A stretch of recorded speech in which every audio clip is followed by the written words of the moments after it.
Hey, you guys. This is Adrienne Fuller. I'm also known as Miss A, the SLP. I am a speech language pathologist. I'm also a business owner. And I am coming on today because I brought one of my favorite people. Her name's Amy Recor. And today we are going to talk about how to verify a patient that has insurance. So, Amy, I would say verifying insurance is probably one of the most important. It is the most important It's step, very right? important to understand benefits. Yes. It is. So if you are taking insurance and you're like, I don't know what to do first, I just got a call, right? And I just don't know what to do. First thing you need to do is verify insurance. And let's just get into it. So we've written down, we have about 6 things you need to do to make sure that one, you can see this patient and for how long you can see, because that's another thing, how long you want to know how long. Okay. So the first thing is effective dates of the policy. You want to know when you get information, when you get the patient, you want to make sure you have contact information for the insurance. You need to give them a call and ask them to give you the effective dates of the patient's policy. Why do we need to do that, Amy? The effective dates tell you how the plan runs. So it could run from January through December. Some plans also run from October to October. So having an idea of the effective dates of the policy lets you know if they're going to be covered the duration of the treatment plan. Oh, that's good. All right, so what's next? Deductible would be next. Ooh, You dun need, dun dun. yes, the dreaded deductible. We need to know how much that deductible is and how much has been met.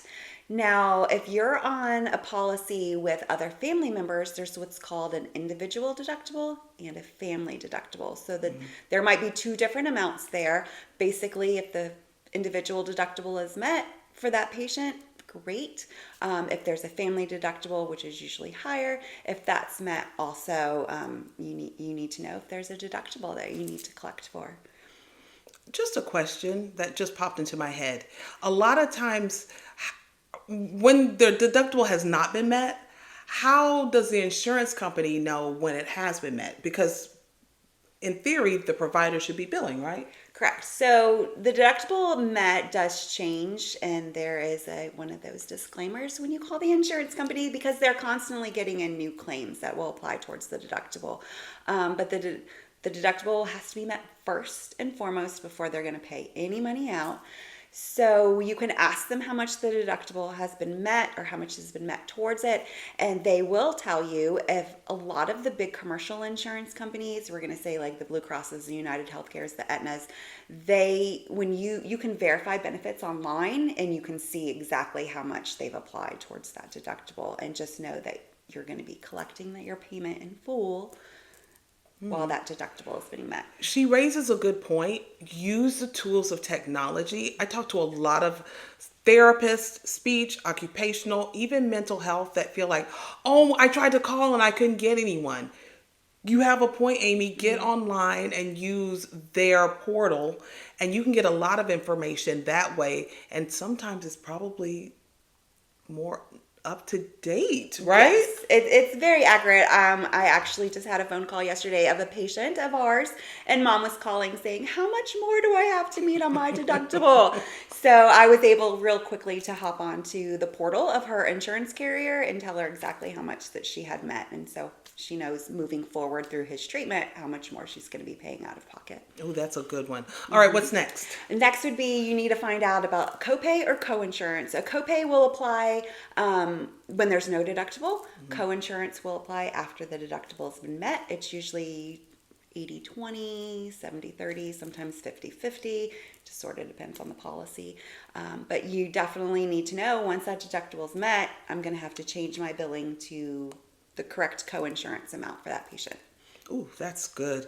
I I want to go on, but tell us the difference between copay and coinsurance. When I was billing on my own before I met Amy, I did not know the difference. I thought copay and coinsurance were the same thing, but they're two very different things. They are, essence. They're very similar, but very different. So like I said, the deductible is what the patient's going to have to pay out of pocket first. And then the coinsurance is going to be a percentage once that deductible has been met. Like I said, a lot of them are 80/20. That seems to be like a general one.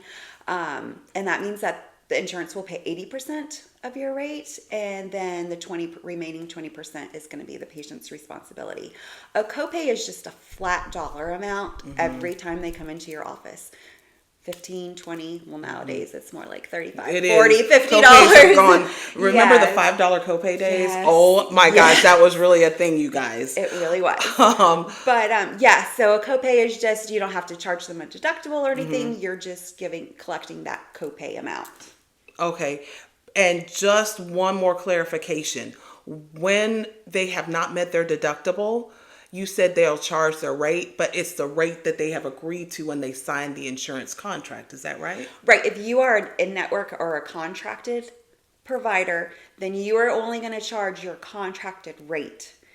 So say you charge $200, but your contracted rate is $100, you can only bill that patient that $100. The other $100 is a write-off. It's a contractual write-off because you signed the contract to be in their network. Ooh, that's a good one. That's real good. All right. So the fourth thing you need to ask is if authorization is required. This is a big one. And every plan, even if it's under the same name, may have different things that they need.